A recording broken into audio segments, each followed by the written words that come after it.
Fine madam ಈಗ ಕಾಂತಿ Shetty madam, ಈಗ ನಟರಾಜ್ ಗೌಡರ ಈ ಮಾತುಗಳಿಗೆ ಮೇಡಮ್ ನಿಮ್ಮ ಉತ್ತರ? ಮಾನ್ಯ ಸಿದ್ದರಾಮಯ್ಯನವರು ಒಂದು ಸ್ಪಷ್ಟ ನೀತಿ ನಿಲುವುಗಳ ಬಗ್ಗೆ ತುಂಬ ಅರಿವಿರೋರು ಅಂತ ನಾವೆಲ್ಲ ತಿಳ್ಕೊಂಡಿದ್ದು. ಓಕೆ, ಇವತ್ತು ಅವರ ಏನು ನಿಲುವಿದೆ, ಜನರಿಗೆ ಅರ್ಧ ಸತ್ಯವನ್ನು ಹೇಳ್ತಿದ್ದಾರೆ ಅವರು. ಒಂದು ಕಡೆ ಹೇಳ್ತಾರೆ ಮಾನ್ಯ ನಿರ್ಮಲಾ ಸೀತಾರಾಮನ್ ಅವರಿಗೆ 11,495 ಕೋಟಿ ಬರಬೇಕು ಅಂತ, ಇನ್ನೊಂದು ಕಡೆ ನಟರಾಜ್ ಗೌಡ್ರು ಹೇಳ್ತಾರೆ ಲಕ್ಷ ನಮಗೆ ನಷ್ಟ ಆಗಿದೆ ಅಂತಾರೆ. ದ್ವಂದ್ವತೆ ಯಾಕೆ? ಒಂದನೇದ್ದು. ಅಥವಾ ನಟರಾಜ್ ಗೌಡ್ರಿಗೆ ಒಂದು ಮಾತು ಹೇಳ್ತೀನಿ, ನೀವೀಗ ಒಕ್ಕೂಟ ವ್ಯವಸ್ಥೆ ಬಗ್ಗೆ ಮಾತಾಡ್ತೀರಾ. ಒಕ್ಕೂಟ ವ್ಯವಸ್ಥೆಯಲ್ಲಿ ಈ ತರ ಒಂದು ಬೀದರಿಗೆ, ಬೆಂಗಳೂರಲ್ಲಿ ಅತ್ಯಂತ ಹೆಚ್ಚು ಟ್ಯಾಕ್ಸ್ ಕಲೆಕ್ಟ್ ಆಗುತ್ತೆ, ಬೀದರು ಅಥವಾ ಕೋಲಾರ ಅಲ್ಲಿಗೆಲ್ಲ ಕಮ್ಮಿ ಆಗುತ್ತೆ ಅಂತ ಹೇಳಿ ಅಲ್ಲಿ ಕಮ್ಮಿ ಕೊಡ್ಬೇಕಾ?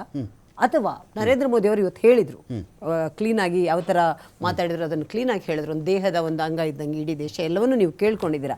ಒಂದು ಸರ್ಕಾರ, ಒಂದು ಬಾಲಿಶ ಏನು ಅಂತ ಹೇಳಿದ್ರೆ, ಒಂದು ಕ್ಲಾರಿಫೈ ಮಾಡ್ಬಿಡ್ತೀನಿ, ನೀವೇ ಮಾತಾಡ್ಬಿಡಿ. ಏನಿಲ್ಲ ಮೇಡಮ್, ಈ 11,495 ಕೋಟಿ ಅಂತ ಏನು ಮಾತಾಡಿದ್ರು ನೋಡಿ ಮೇಡಮ್, ಓವರ್ ಆಲ್ 1.87 ಲಕ್ಷ ಕೋಟಿಗಳು ಬರಬೇಕು ಅಂತ ಹೇಳಿದ್ರಲ್ಲ, ಅದರಲ್ಲಿ ಒಂದು ಭಾಗದ ಮಾತ್ರ ಮೆನ್ಷನ್ ಮಾಡಿದ್ದು, ಇದು ಬೇರೆ ಅದು ಬೇರೆ ಅಂತಲ್ಲ. ನಮಗೆ ಟೋಟಲ್ ಆಗಿ ಬರಬೇಕಾಗಿರೋದು ಇಷ್ಟು, ಅದರಲ್ಲಿ ಇಷ್ಟು ಕೊಟ್ಟಿಲ್ಲ ನಮಗೆ ಅಂತ ಇದೊಂದು ಭಾಗ ಅಂತ ಮೆನ್ಷನ್ ಮಾಡಬಹುದು. ಸಾಮಾನ್ಯ ಜನರಿಗೆ ಈ ಹಣ 15ನೇ ಆಯೋಗ 14ನೇ ಆಯೋಗ ಅರ್ಥ ಆಗಲ್ಲ. ಇವರು ಅದನ್ನ ಹೋಗಿ 14ರಲ್ಲಿ ಇಷ್ಟು 11,495 ಇದೆ, ಲಕ್ಷ ಕೋಟಿ ಮೋದಿಯವರು ಕೊಡಕ್ ಬಾಕಿ ಇದೆ ಅಂತ ಹೇಳಿದ್ರೆ ಸಾಮಾನ್ಯ ಜನ ಏನ್ ತಿಳ್ಕೋಬೇಕು? ಒಂದು ಇದ್ರಷ್ಟು ನಾನು ಈಗ 2015ನೇ ಹಣಕಾಸು ಆಯೋಗ ಯಾವಾಗ ತನಕ ಸಮಾಪ್ತಿ ಆಗುತ್ತೆ? ಈಗ 2024 ಮಾರ್ಚ್ ಇದೆ, ಆಗಿಲ್ಲ. 24-25 ಇದೆ, 25-26 ಇದೆ. ಕಿವಿಗೆ ಹೂ ಹೊಡ್ಕೊಂಡಿರ್ತಾರ? ಅಥವಾ ಮಾನ್ಯ ಸಿದ್ದರಾಮಯ್ಯನವರು ಇಷ್ಟೊಂದು ಸ್ಪಷ್ಟ, ನಾವೆಲ್ಲ ತಿಳ್ಕೊಂಡಿರೋದು ಬೇರೆನೆ, ಅವ್ರಿಗೆ ಇದು ಗೊತ್ತಿದೆ, ಇಷ್ಟು 14 ಬಡ್ಜೆಟ್ ಮಾಡಿದ್ರೆ ಇದೆಲ್ಲ ಎಷ್ಟು ಈ ತರ ಬಾಲಿಶವಾಗಿ ಇದ್ ಮಾಡ್ತಾರೆ ಅದು ಗೊತ್ತಿಲ್ಲ ಜನರಿಗೆ. ಅವ್ರು ಮಾತಾಡುವಾಗ ಒಳ್ಳೆ ಬಹಳ ಇದಾಗಿ ಏನಮ್ಮ 11,495 ಜೂಟ್ ಕ್ಯೂ ಬೋಲ್ತಾ ಈ ತರ ಎಲ್ಲ ಡೈಲಾಗ್ ಹೇಳಿದ್ರು. ಇರ್ಲಿ, ಇಲ್ಲಿ ಮಾತಾಡುವಾಗ ಇಷ್ಟು ಲಕ್ಷ ಕೋಟಿ ನಮ್ಗೆ ಕಮ್ಮಿ ಇದೆ ಅಂದ್ರೆ ಒಂದು ದೇಶದಲ್ಲಿ ಬರ ನೆರ ಇನ್ನೊಂದು ಬರುತ್ತೆ. ಈಗ 2026 ಮಾರ್ಚ್ ಒಳಗಡೆ ನಿಮಗೆ ಗೊತ್ತಾಗೋಯ್ತಾ ನಷ್ಟ ಯಾಕೆ ಅಂತ? ಸ್ವಾತಂತ್ರ್ಯ ನಂತರ ಇಷ್ಟು ದೊಡ್ಡ ಪ್ರಮಾಣದಲ್ಲಿ ಒಂದು ಏನಾದ್ರೂ ಅಭಿವೃದ್ಧಿ ಅಂತ ಆಗಿದ್ರೆ ಭಾರತೀಯ ಜನತಾ ಪಾರ್ಟಿಯಿಂದ ಆಗಿದೆ. ಅದು ರಾಜ್ಯದ ಜನತೆಯನ್ನು ನೋಡ್ತಾ ಇದ್ದಾರೆ, ಪ್ರತಿಯೊಬ್ಬರು ಪ್ರತಿಯೊಂದು ಕಣ್ಣಿಗೆ ಕಾಣಿಸ್ತಾ ಇದೆ, ಕಣ್ಣಿಗೆ ಕಾಣಿಸ್ತಾ ಇದೆ. ಒಂದ್ ನಿಮಿಷ ಮೇಡಮ್ ನೋಡಿ ಮೇಡಮ್, ಇಲ್ಲಿ ಒಂದು ಕ್ಲಾರಿಟಿ ಕೊಟ್ಬಿಡ್ತೀನಿ ಮೇಡಮ್. ಈ ರಾಜ್ಯದವನಾಗಿ, ಈ ದೇಶದ ಒಂದು ಪ್ರಜೆಯಾಗಿ ಒಂದು ಕ್ಲಾರಿಟಿ ಕೊಟ್ಬಿಡ್ತೀನಿ. ಇದು ಸಿದ್ದರಾಮಯ್ಯನವರು ಆದರೂ ಹೇಳಿ, ಇನ್ನೊಬ್ರು ಯಾರಾದರೂ ಹೇಳಿ, ವಿಚಾರ ಇಷ್ಟೇ ಮೇಡಮ್, ಅನುದಾನದ ಅನ್ಯಾಯ ಅಂತ. ಇದರಲ್ಲಿ ಏನಾಗಿದೆ, ಈ GST ಅಂತ ಮಾಡಿದ್ರಲ್ಲ ಮೇಡಮ್, ಅದಕ್ಕಿಂತ ಮುಂಚೆ ಏನಿತ್ತು ಅಂತ ಹೇಳಿದ್ರೆ ಒಂದು ತೆರಿಗೆ ಪದ್ಧತಿ ಇತ್ತು. ನಾವು ವ್ಯಾಟ್ ಹಾಕೊಳ್ತಾ ಇದ್ವಿ, ಅದ್ರ ಮೇಲೆ ತೆರಿಗೆ, ಇದ್ರ ಮೇಲೆ ತೆರಿಗೆ, ರಾಜ್ಯ ಪಟ್ಟಿ, ಕೇಂದ್ರ ಪಟ್ಟಿ, ಸಮವರ್ತಿ ಪಟ್ಟಿ ಅಂತ, ಕನ್ಕರೆಂಟು, ಸೆಂಟ್ರಲ್ಲು, ಸ್ಟೇಟ್ ಅಂತೆಲ್ಲ ಇತ್ತಲ್ಲ ಮೇಡಮ್.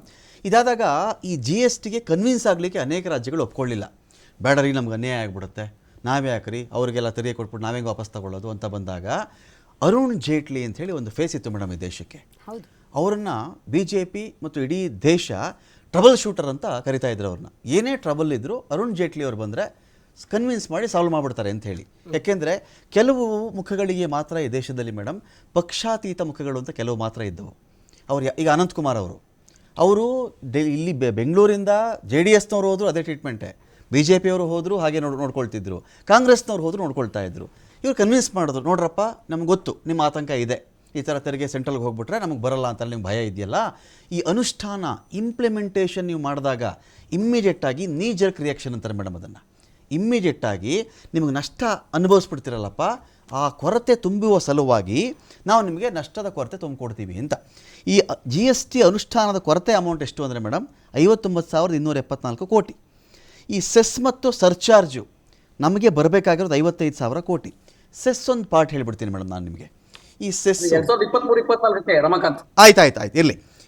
ಈ ಸೆಸ್ ಅಂತ ಮೇಡಮ್ ಕೇಳಿಸ್ಕೊಂಬಿಡಿ, ಯಾಕೆಂದರೆ ಇದು ನಾವು ಏನೋ ಒಂದು ಅಂಕಿಅಂಶದೇ ಮಾತಾಡ್ತಾ ಇದ್ದೀವಿ, ಹಾಗಾಗಿ ಅದನ್ನು ಮಾತಾಡಲೇಬೇಕು ನಾನು. ಈ ಸೆಸ್ ಅಂದರೆ ಹೇಗೆ ಗೊತ್ತಾ ಮೇಡಮ್, ಮೊದಲೆಲ್ಲ ಕೇಂದ್ರದ ಪಾಲು ಅಂತ ಹೇಳಿ ಈ ಸಣ್ಣ ಪುಟ್ಟ ವಿಚಾರಗಳ ಮೇಲೆ ಮೇಡಮ್, ಇದ್ಯಾವುದೋ ವಿದ್ಯಾರ್ಥಿಗಳ ಮೇಲೆ ಒಂದು ತೆರಿಗೆ, ಅಂದರೆ ವಿದ್ಯಾರ್ಥಿಗಳಿಗೆ ಅನುಕೂಲ ಮಾಡಿಕೊಡೋಕ್ಕೋಸ್ಕರ ಶಿಕ್ಷಣ ತೆರಿಗೆ ಅಂತ ಹೇಳಿ, ಯಾವುದೋ ಒಂದು ಬೆಗ್ಗರ್ಸು ಅಂದರೆ ಅವಂಥವ್ರಿಗೆ ಅನುಕೂಲ ಮಾಡಿಕೊಡೋಕ್ಕೆ 0.5ಇಂದ 1%ವರೆಗೂ ತೆರಿಗೆ ಹಾಕೊಳ್ಳೋರು ಮೇಡಮ್.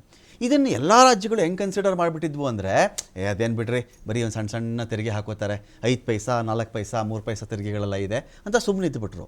ಇದು ನರೇಂದ್ರ ಮೋದಿ ಅವರು ಬರುವ ವೇಳೆಗಾಗಲೇ 8ರಿಂದ 9% ಆಗಿಬಿಟ್ಟಿತ್ತು ಮೇಡಮ್. ಇದು 2014ಗೆ ಅದನ್ನೇ ಜಾಸ್ತಿ ಅಂತ ಎಲ್ಲರೂ ಮಾತಾಡೋಕ್ಕೆ ಶುರು ಮಾಡಿಬಿಟ್ಟಿದ್ರು.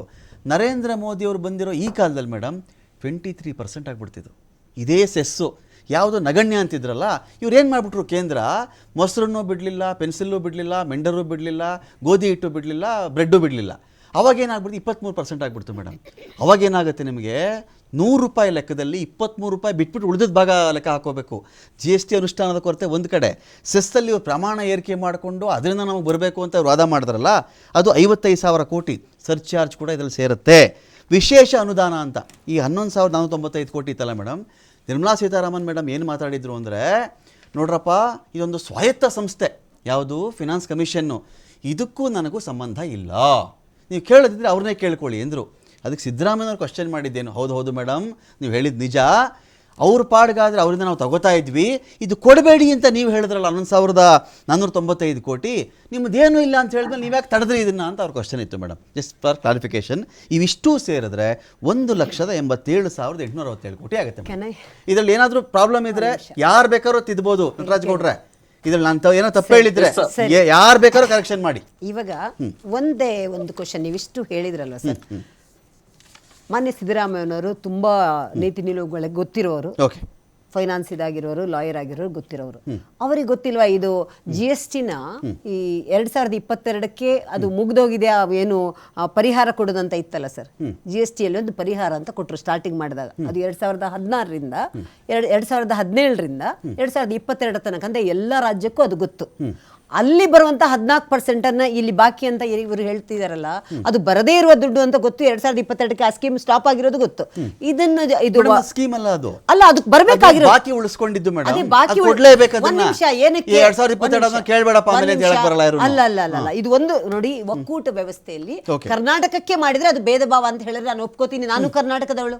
ಒಕ್ಕೂಟ ವ್ಯವಸ್ಥೆಯಲ್ಲಿ ಏನ್ ಹೇಳಿದಾರೆ ಎಲ್ಲ ರಾಜ್ಯಗಳಿಗೆ, ಇದು ಪರಿಹಾರ GST ಕೊಡುವಂತದ್ದು 2022 ತನಕ ಮಾತ್ರ, ಅದು 2022ಕ್ಕೆ ಮುಗಿದಿದೆ.